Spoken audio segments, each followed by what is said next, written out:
Thank you all for coming.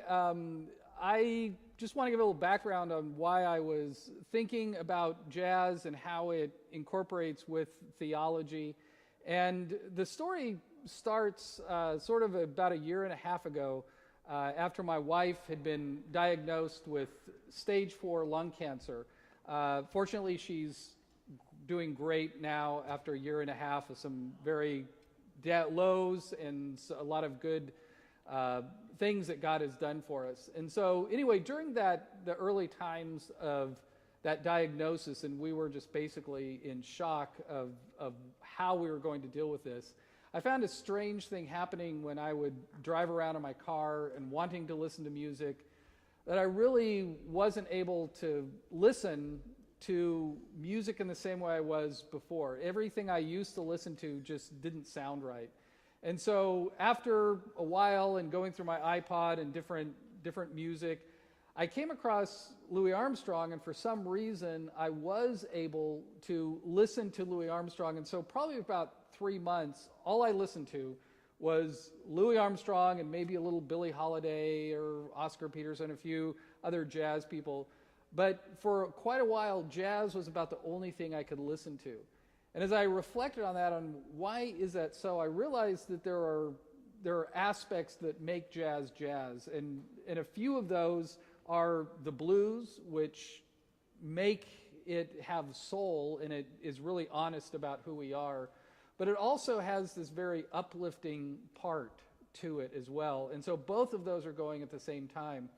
And so as an example, I'd like to start showing this one clip of Louis Armstrong singing "Nobody Knows the Trouble I've Seen." I want you to particularly pay attention to, he's singing some very depressing things, and yet he's singing them with a smile on his face. So just watch this and see how this plays out. And now, ladies and gentlemen, a little light spiritual called "Nobody Knows the Trouble I've Seen."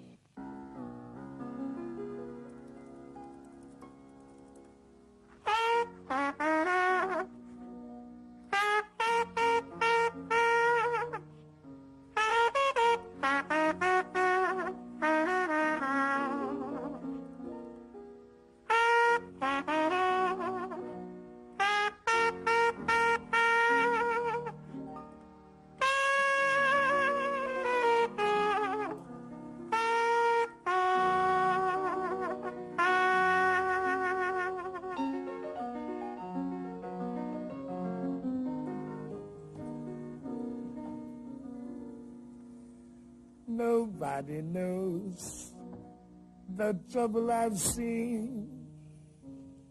Nobody knows my sorrow. Nobody knows the trouble I've seen. Glory, hallelujah.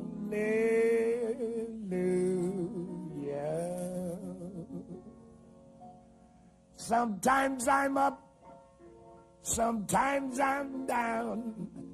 Oh, yes, Lord. Sometimes I'm almost to the ground. Oh, yes, Lord. Oh, nobody knows the trouble I've seen. Nobody knows but Jesus. Nobody knows the trouble I've seen. Glory, hallelujah.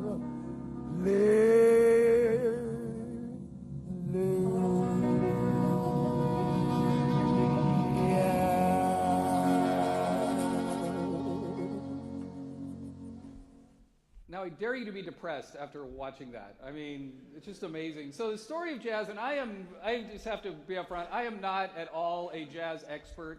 I've done a lot of reading on it, and I listen to it a lot. But I'm definitely not an authority, but I do find the story of jazz very interesting. Has anybody had gumbo before here? One of the best foods, I think this was in the Garden of Eden. There was a gumbo tree there. Gumbo is a New Orleans treat, and one of the best meals I ever had was in New Orleans. I actually got to have gumbo made by a native New Orleans-er person. I don't know what. But New Orleans, and gumbo's great because it's just a mixture of everything. You can tell there's some shrimp in there, there's chicken, there's sausage. And so the tradition of gumbo is they just mix everything together, which is a great analogy for jazz. In fact, the Ken Burns special, one of the episodes is called Gumbo because they're using this as an explanation of jazz. And jazz is just a mixture of a lot of different influences. And you also have to understand New Orleans.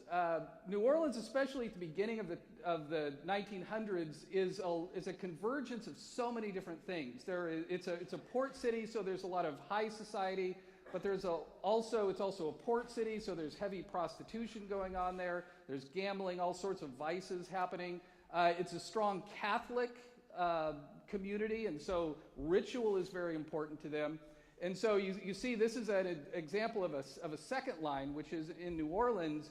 They have parades for everything. You know, if your baby is born, we'll have a parade. If you got a B on a test, they'll have a parade for that. You know, they'll have a parade with marching bands for anything. It's called the second line.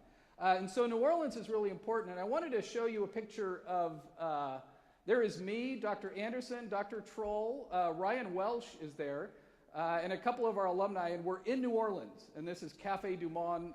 If you ever go to New Orleans, you have to have their beignets, which is just these deep-fried donuts with sugar. It's amazing. It's so good. So that's proof that I've actually been to New Orleans. But jazz starts as a mixture of a lot of different influences. So it's a gumbo of a lot of these different influences. I found this short explanation of what jazz is by Wynton Marsalis, who is the godfather of jazz right now. So if you want to go to an authority on jazz, Wynton Marsalis is the guy to go to. And this is a short clip of him explaining what jazz is. Jazz is a definitive music of American democracy, of our way of life. It has three components that have to be present in abundance. One is the fact of improvisation. Musicians are improvising a majority of the time. The second is the blues. They're influenced by blues sensibility, which is optimism in the face of adversity. And they have to be in some type of mastery of the blues, which is a folk and a pop element. And it allows us to play the saddest songs and the things that have the most poignant insights with a sense of joy. The deeper the tragedy, the more profound the joy, the overcoming of it. And that's what I think is one of the most attractive aspects of jazz. It's the thing that Louis Armstrong really taught everybody how to do. He could sing and he could play. And you always had the feeling when you heard him sing and play, this is the happiest man in the world and he's the saddest. And then it has the art of swinging. And swing is a 4/4 groove. And what the swing does, it gives you motion in the bass. Doom, ding, doom, ding, ding, doom, ding, boom, boom, doom, doom. And the fact that the bass is moving and the top cymbal is ding, ding, ding, ding, ding, playing in 6 against the 4 in the bottom ties it to African music. And it also gives you a mobile environment. Because those two things are moving, a person who is soloing is encouraged to improvise stories. So I would say that it's kind of convoluted. There's no succinct way to describe an entire art form, but I think that those are the primary elements of our music.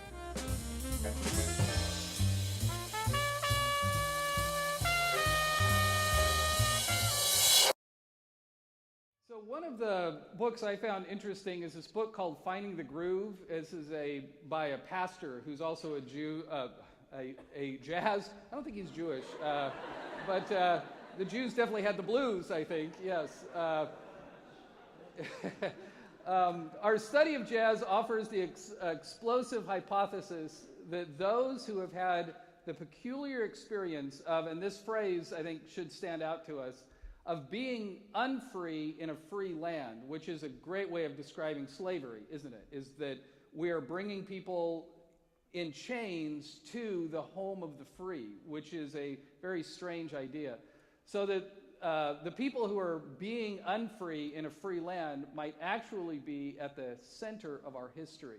And so the wonderful thing about jazz is that it does give us this picture of freedom and slavery all bound up together. And so what I want to suggest is that to appreciate jazz and to sort of, for me, as part of my story, is understanding how jazz ministered to me in this weird time and how I felt it, actually God speaking through this art form. I look at three distinct things, and two of which Marcellus talks about, but that at the core of even the blues is the gospel spirituals, and that is the slave music, and this is music that helped them have perseverance in spite of slavery. And you listen to these songs, and it's about holding on, it's about finding Jesus. And as they come to America, they're introduced to Christianity, and they find this comfort in the story of Israel, especially delivery. Like Moses and the children of Israel escaped from slavery. And so there's always this sort of eschatological hope that we will get out of this someday. And that's sort of the center of the gospel or spirituals. This is a spirit, one of the old spirituals, but it's presented in a I think a pretty relevant way.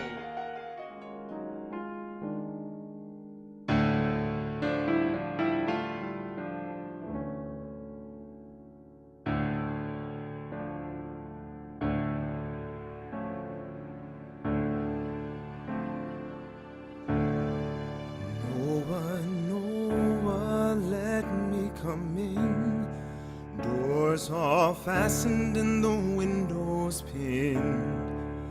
Keep your hand on that plow.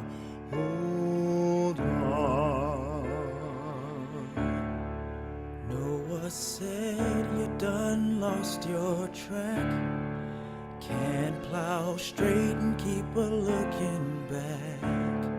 Keep your hand on that plow and hold on. Hold on. Hold on. Keep your hand on that plow and hold on. Hold on.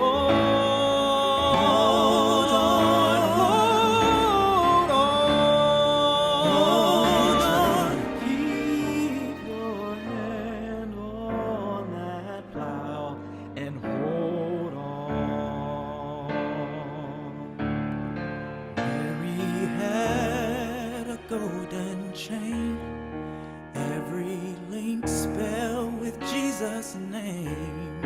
Keep your hand on that plow and hold on. Hold that chain and never tire.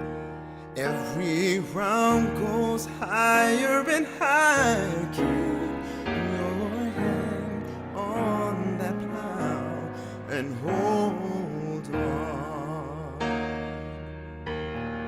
Hold on. Hold on. Keep your hand on that plow and hold on. Hold on.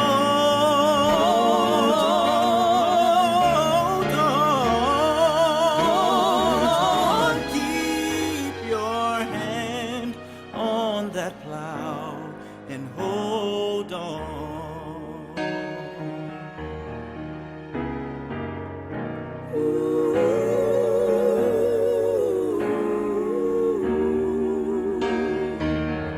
If you wanna get to heaven, I'll tell you how. Keep your hand on that gospel plow. on that plow, just hold on. Hold that chain and never tire. Every round goes higher and higher. Keep your hand on that plow and hold on. Hold on. Hold on. Keep your hand on that plow. Just hold on. Hold on. Hold on. Keep your hand on that plow. Keep your hand on that plow. Keep your hand on that plow.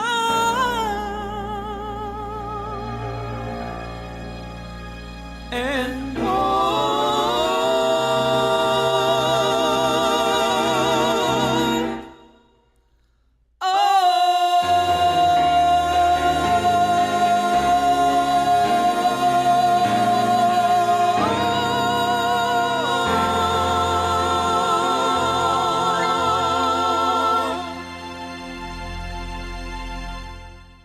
To that. That's what their forefathers would have wanted, I'm sure, to go on YouTube.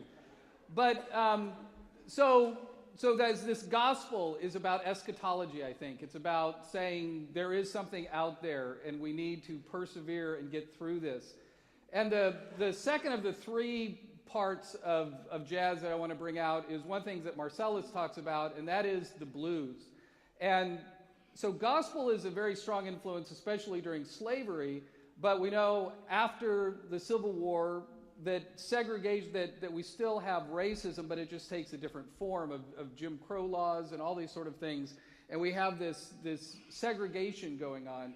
And this is where the blues comes from the early part of the 20th century, is that we have, especially in the Mississippi Delta area, we have people who are still suffering heavy oppression, but they're taking that blues or that gospel that you hear that call and response of the field singing and what would have been in the early churches, that they take this and it goes sort of from the church into the honky-tonks and it goes into the bars, and the people like Robert Johnson, they're expressing that we still are oppressed but in a different sort of way. And so the blues, a famous blues song, Dallas Blues, says the blues ain't nothing but a good man feeling bad.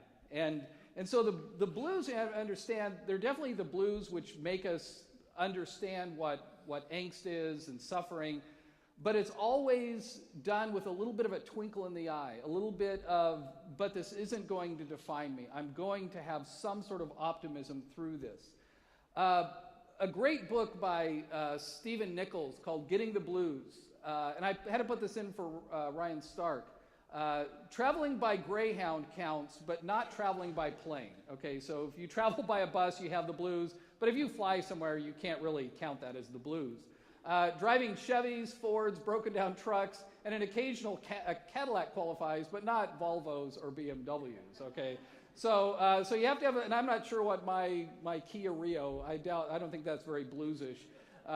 It's kind of too yuppie or something. But so blues is a definite sensibility, okay? And the great thing about this expression of the blues is we find this all through the Bible, I think. The Bible is a book of the blues, and the first bluesman would have been Adam. I heard the sound of you in the garden, and I was afraid. This is an expression of the blues.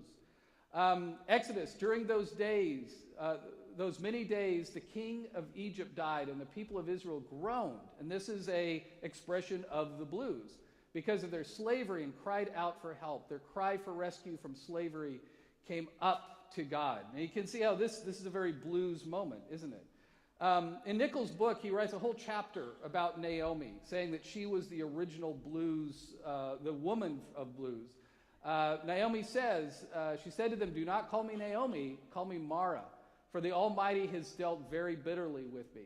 I went away full, and the Lord has brought me back empty. You just hear that, under a blues riff.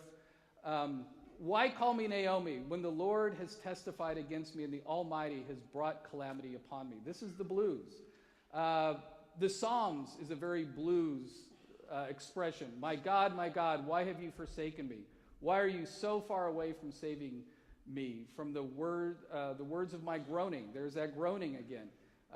Oh my God, I cry by day, but you do not answer, and by night, but I find no rest. Paul was a great bluesman as well.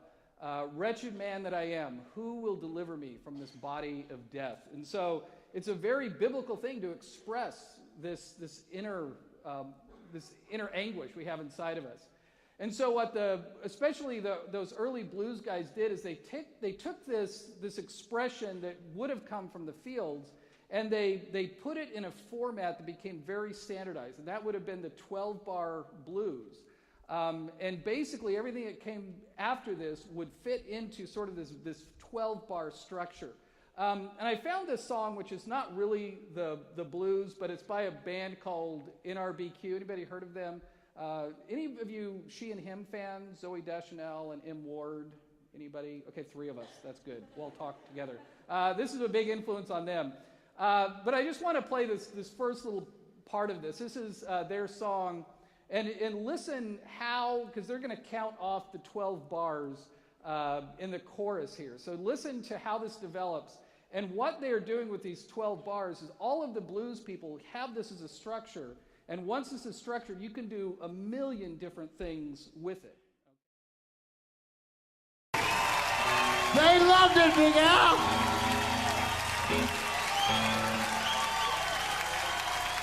They loved it. We got a song everybody loves called the 12, count 'em, 12-bar blues. Come on.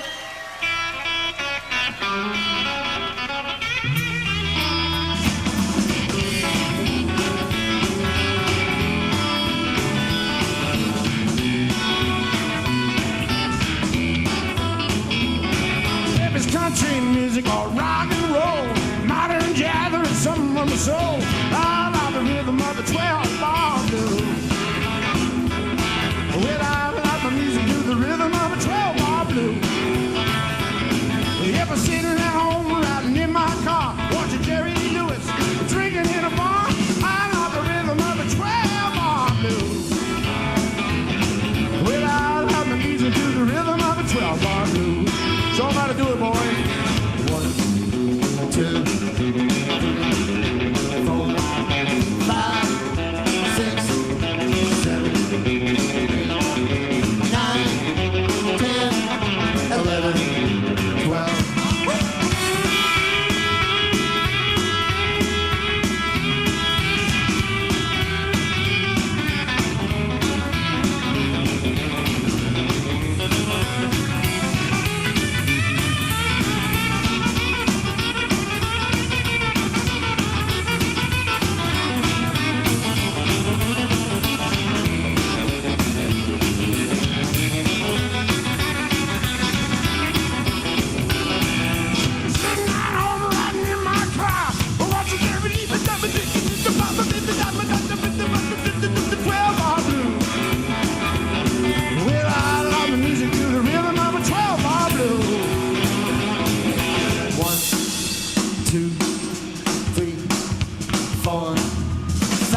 6, 7,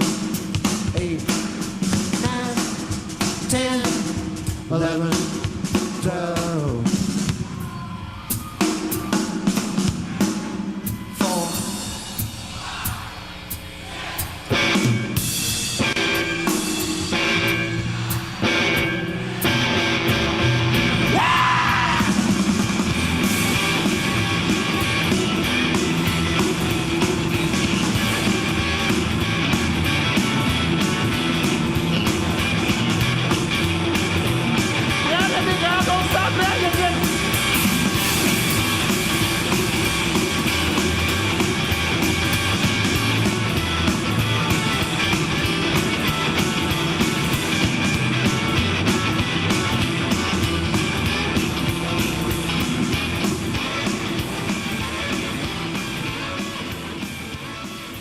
you have this structure, and if you listen for this, if you listen to any Chuck Berry, B.B. King, Elvis, basically any, I probably have ruined music for you now, because if you listen to any sort of classic rock and roll, you're going to hear this as the structure behind almost all of it, okay?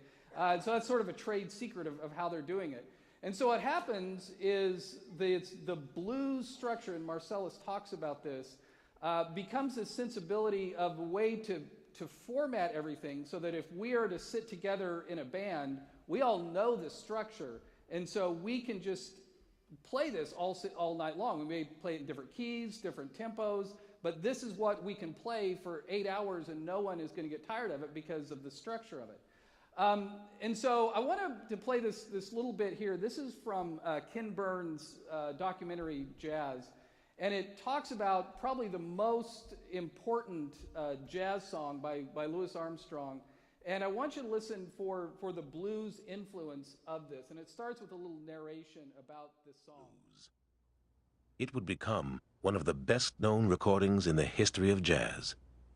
A perfect reflection of the country in the moments before the Great Depression. And it would once and for all establish Louis Armstrong as the first great solo genius of the music.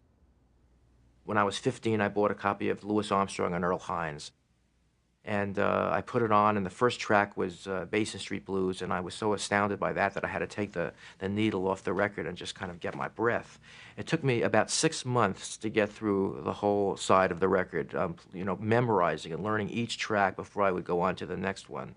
And was no doubt in my mind that Armstrong was, just the greatest figure in contemporary music, and where could he go beyond that? And then I turned the album over after some 6 months, and the first track is, you hear that cadenza, ba ba ba boo da boo da ba boo da boo doo bee boo doo bee boo doo bee boo doo bee, West End Blues. Trumpet players all throughout history, we always play fanfares. You can start with the elephant. The elephant goes, that's like a fanfare. Get out of my way. I'm coming through. And from that, you have these like trumpet calls that you've heard all the time on the Saturday movies, like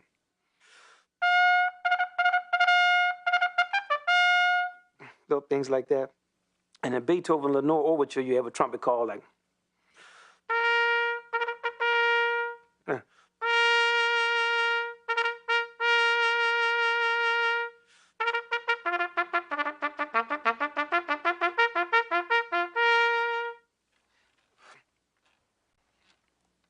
so you always hear the trumpet doing that. Now the West End Blues go.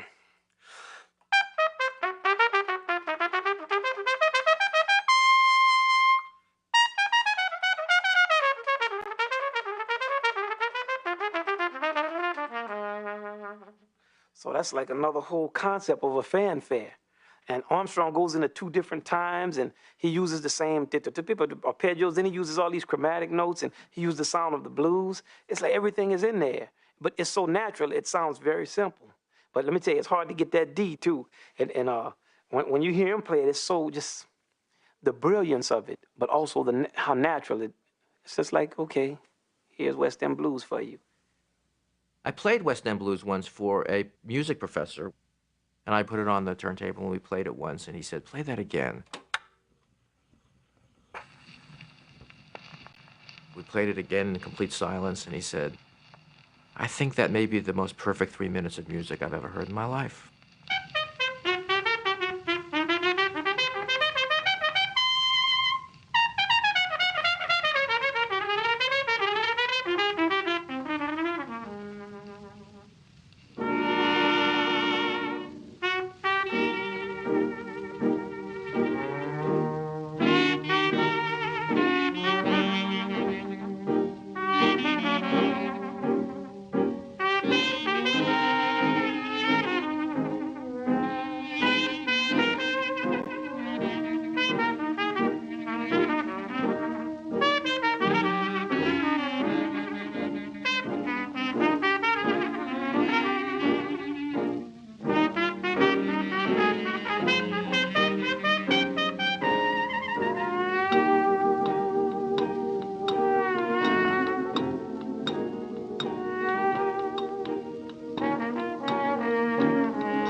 So you hear the blues in that, but you also hear that swing that it's like I'm really sad, but there's also hope behind that.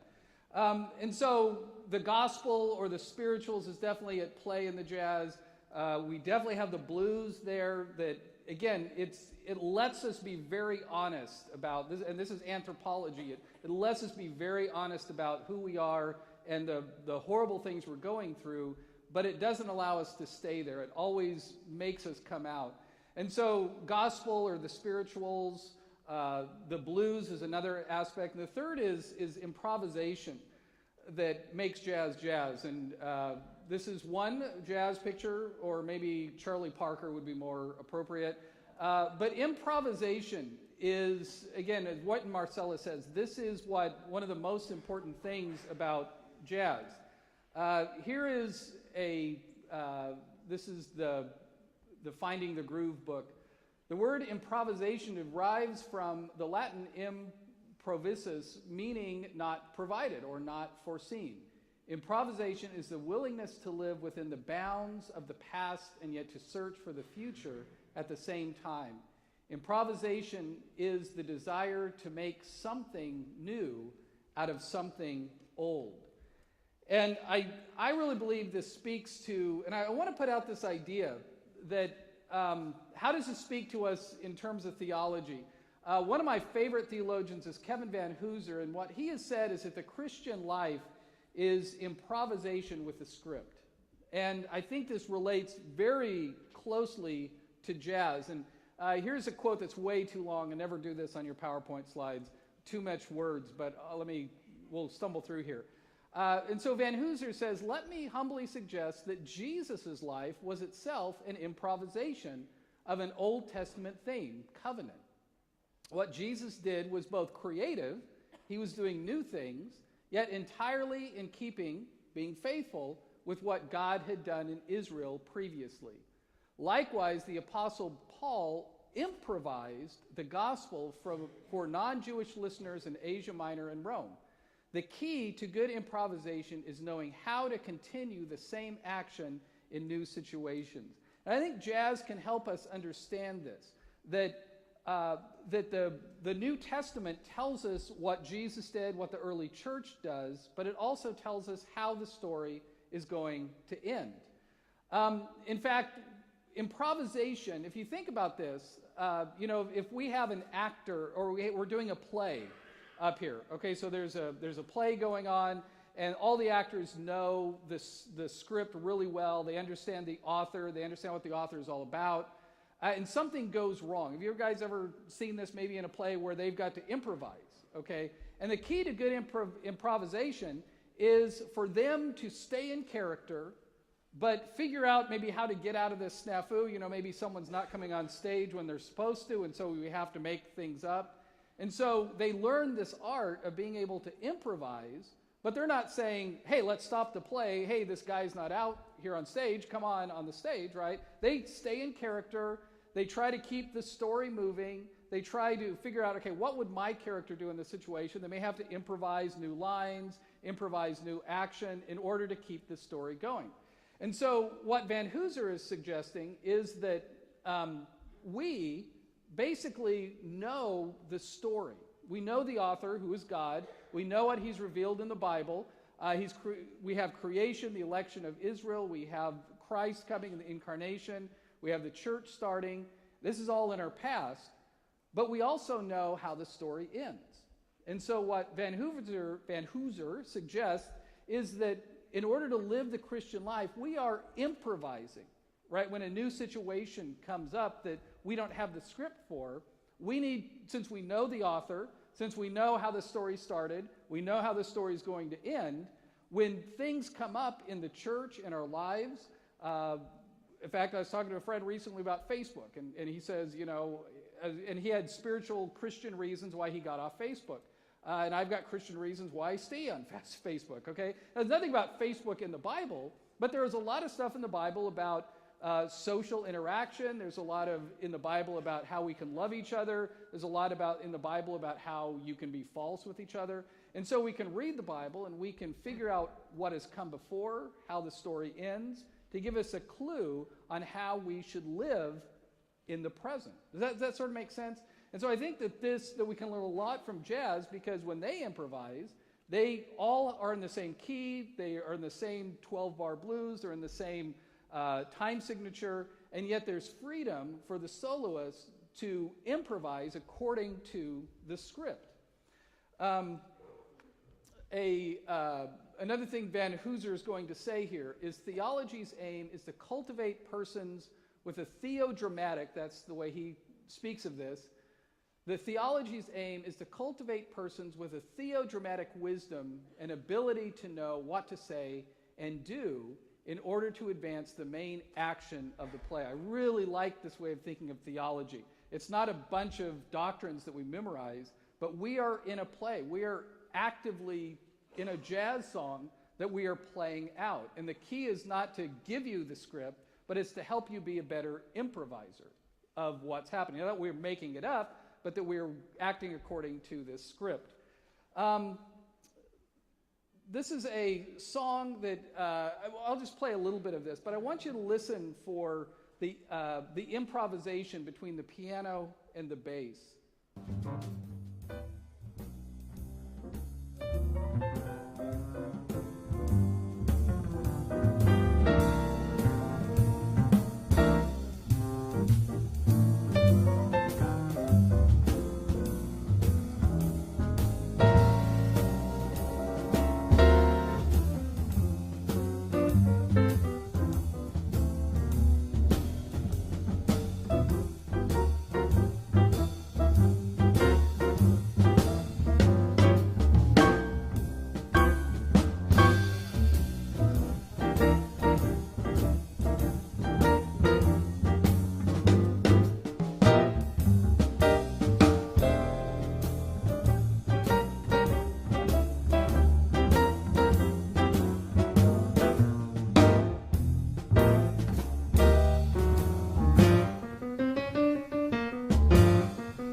conversation between them, and so they're improvising.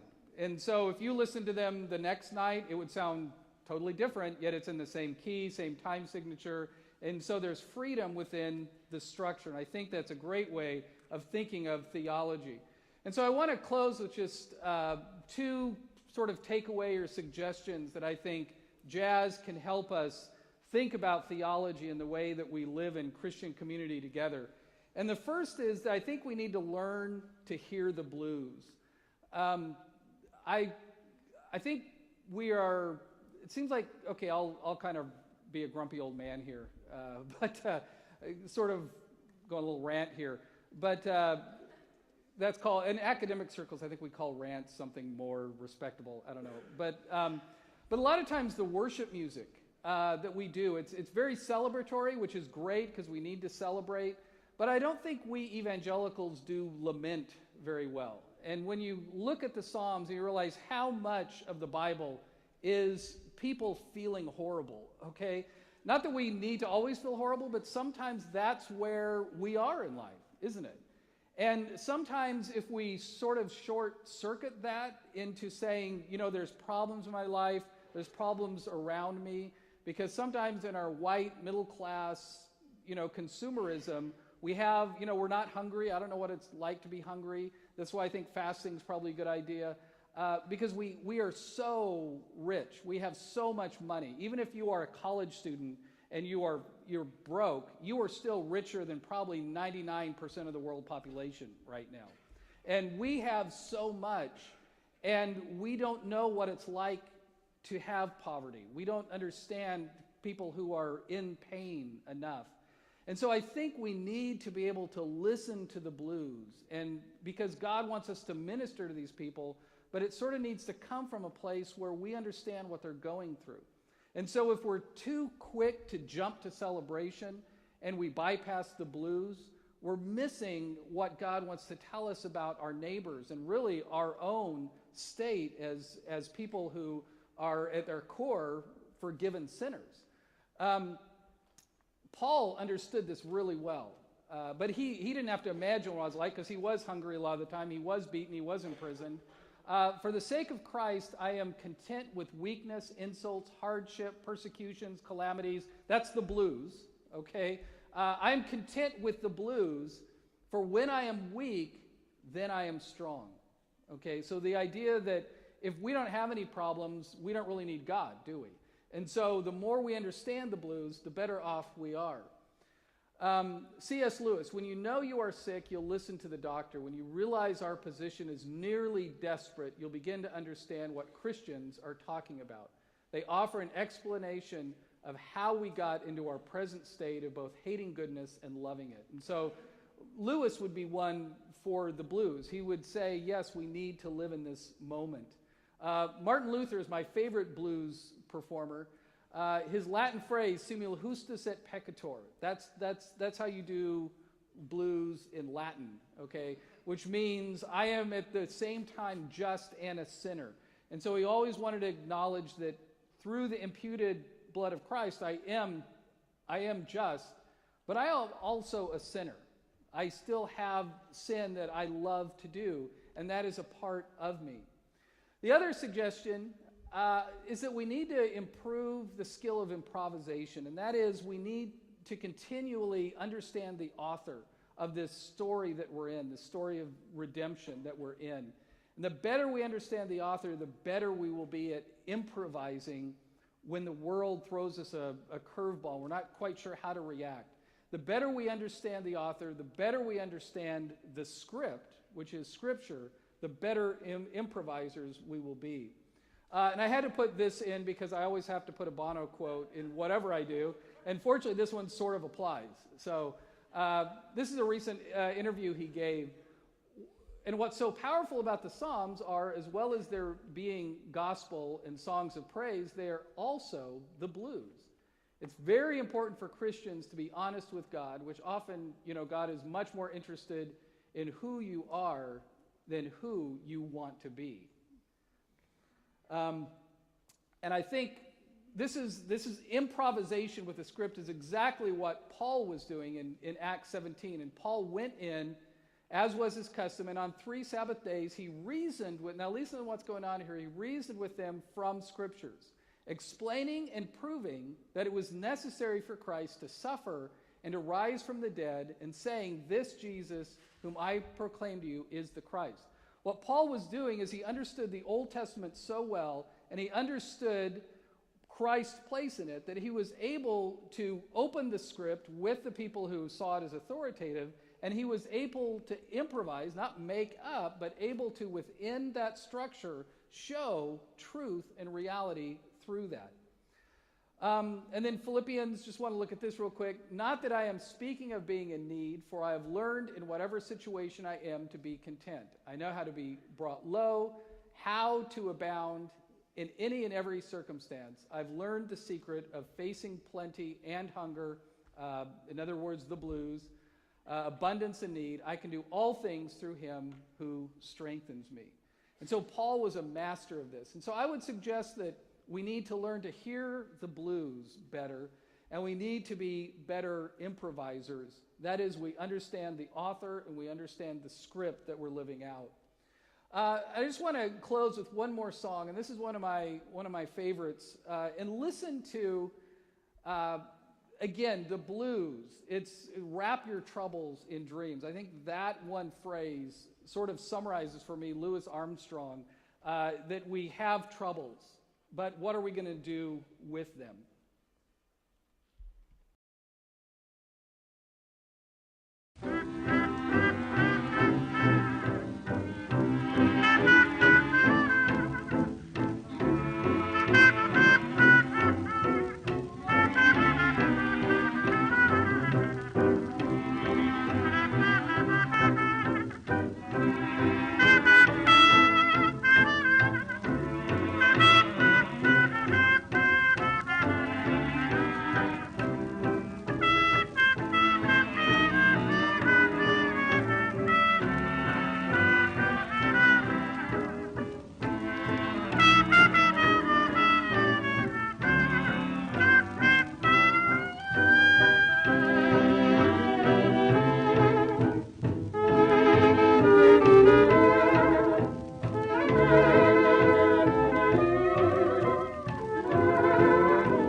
Skies are cloudy and gray, they only gray for they. So wrap your troubles in dreams and dream your troubles away until that sunshine peeks through. There's only one thing to do, so wrap your troubles in dreams and dream your troubles away. Castles may tumble, that's fate after all. Life really one and all. No use to grumble, and smile at the wall. Once you can't bumble, just remember the sunshine. Always follow the rain. Wrap your troubles in dreams and bring your troubles away.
So I started to put this list together, and I never completed it. But Louis Armstrong, listen to anything Louis. He's on Spotify, Pandora.